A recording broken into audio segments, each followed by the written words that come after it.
What's up, FWB here? Today I want to talk about the difference between a studio DJ mix and a live DJ mix. Recently I uploaded a 4-hour live set. I hope you got to check it out. It is on my YouTube page. It brought up a few questions like, what is a live mix? And I thought all DJ mixes were live.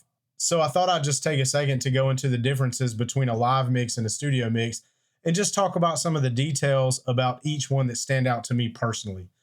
Now, many times a live mix just means that the DJ turned on their turntables, mixer, CDJs, controller, whatever they use, hit record and started mixing.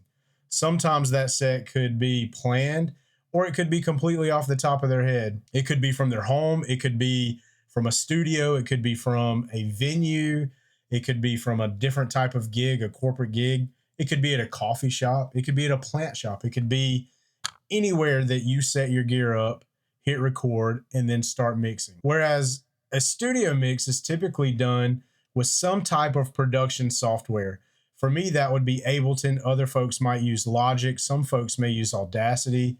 There's a ton of different ways that you could make a studio mix. If you want to know how long I've been trying to make music, I made my very first studio mix in a program by Sony called Acid Pro. Shout out to anybody who remembers that one. It is a dinosaur in the software world now. Now, the listening experience for studio mixes are typically very, very different types of listening experiences. A studio mix is going to show a ton of creativity, perfect and seamless mixing between the songs, and other creative elements could overlay on top, like vocal samples, maybe some samples from movie clips or current events. They might have scratching. They might add extra production. Really, the sky's the limit when it comes to studio mixes. Now, a live DJ mix could be a journey of a different type for the listener. Most DJs are always going to be able to tell what's going on in the background when we hear a live mix. For instance, that could be someone is in the middle of handling a request, or a manager comes up to talk, or they just have a lot of homies on stage, or you get sidetracked by someone holding their phone up and you forget to turn the EQ knob all the way back to 0. There's a million different things that could go on, and really juggling that while still providing a great live experience for your audience and something that sounds good listened back to the recording. That's really the magic in a live DJ mix.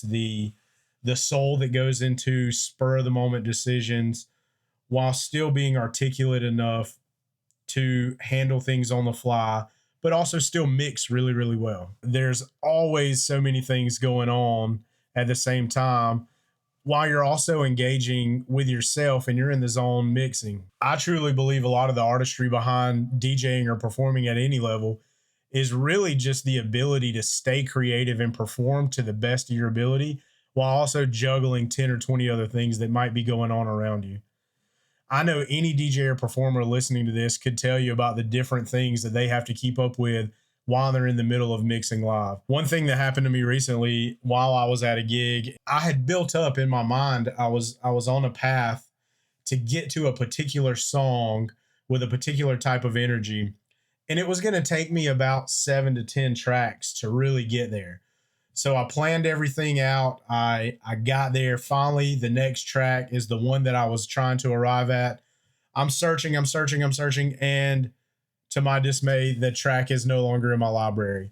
I recently just got a new computer, and likely it didn't transfer over, or I forgot to transfer it.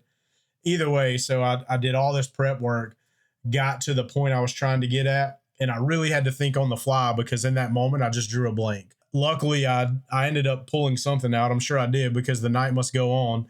Now, I don't remember if I hit the mark or if it was better, if it was worse. I'm not sure what happened, but the point is that things like that happen all the time. And it's just something you have to roll with. You have to deal with it. And a lot of times when you listen back to the recording, you can always tell, especially DJs. Now, another difference between a studio mix and a live mix is just the layer of pressure that comes with hitting record and knowing that in a live setting, you only have one take. When you're in the studio, you can restart the recording anytime you want to. You can usually restart the clip, replace the clip, edit out the part you don't like. You could delete an entire song and put in another one. You can always go back and micro edit, chop, or do anything you want to do.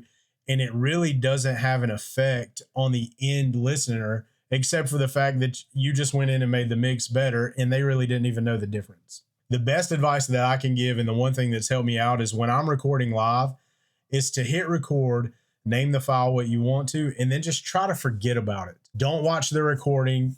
Initially, make sure you've hit record, you've put in your file name, your location is set to the correct spot, and that your levels are set to a point that at your loudest part of the night, they're not going to peak and distort the recording.